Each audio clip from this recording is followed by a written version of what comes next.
and apologized, "I had no idea. If he loves her, why should I stand alone to oppose them?" Once Fan had left, Gao Zhonghong called for his son and scolded him. Gao Fan hung his head, hardly even breathing. By the time the tirade was concluded, Fan had already returned to the Gao home with Zhang Cheng. "I can't be held responsible for what happens between my son and his wife," Gao declared, "and it would be better for them to set up their own home, so I'd hope I can trouble you to serve as witness while we divide the family furnishings." Fan tried to convince him not to do so, but Gao Zhonghong refused to listen to him. Thus he assigned the couple a separate apartment on the family estate, sending a maidservant to serve them. Over a month went by and they were still living together quite peacefully, which led Gao Fan's parents secretly to feel relieved. Before long, however, Zhang Cheng gradually turned reckless, and fingernail slashes began appearing on Gao Fan's face. His father and mother knew very well what was going on, but decided to hold back, refusing to bring up the matter. One day, Gao couldn't bear her beatings any longer, so he fled to his father's rooms, as panicked as a bird chased by a hawk. While Gao Fan's parents were asking him why he was behaving this way, Zhang Cheng entered in pursuit, violently swinging a club, spotted Gao Fan standing next to Gao Zhonghong, then grabbed him and thrashed him. Despite her in-laws weeping and pleading, she ignored them completely, instead pounding her husband several dozen times before rushing off in anger. Gao Zhonghong consequently told his son, "It was precisely to avoid such a ruckus that I divided things up with you. If being beaten like this makes you happy, then why are you running away?" Expelled from his father's apartments, then, Gao Fan paced up and down, since there was no place for him to go. His mother feared that he might actually die from Jiangqin's cruel oppression, so she arranged for Gao Fan to live in a separate room by himself, and had his meals brought to him. Then she called for Fan to come and instruct his daughter how to behave. When Fan entered Jiangqin's room, he came right out and tried to lecture her on a variety of subjects, but she simply refused to listen to him, and even retorted with vicious, bitter backtalk. Fan then pulled himself together and departed, angrily declaring that she was no longer his daughter. Shortly afterward, Fan's ire caused him to contract a fatal illness, and his wife died soon after him. Zhang Cheng was so furious that she didn't even return home to mourn them, but instead stood outside her in-laws' wall each day, yelling abuse at them. Gao Zhonghong pretended not to notice it. Gao Fan then began living by himself, feeling that he'd just escaped from boiling water and blazing fire, but he also became quite lonely. He secretly took some money and gave it to an old lady named Li, to make arrangements for a prostitute to come stay with him in his study, with all of this taking place at night. After this had been going on for some time, Zhang Cheng heard rumors regarding the prostitute, so she went directly to Gao's study and abusively railed at him. Gao Fan strongly asserted his innocence, swearing by heaven, till Zhang Cheng gave up and went back to her room. From then on, she maintained a constant vigil over Gao. Old Lady Li was coming out of Gao's study on one occasion and ran into Zhang Cheng, who immediately called out to her.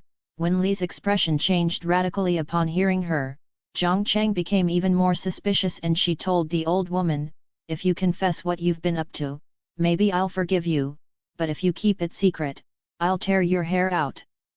The old lady trembled as she declared, "I've been coming here for the past 2 weeks, and his only guest has been a prostitute named Li Yuniang, who's only visited here a couple times.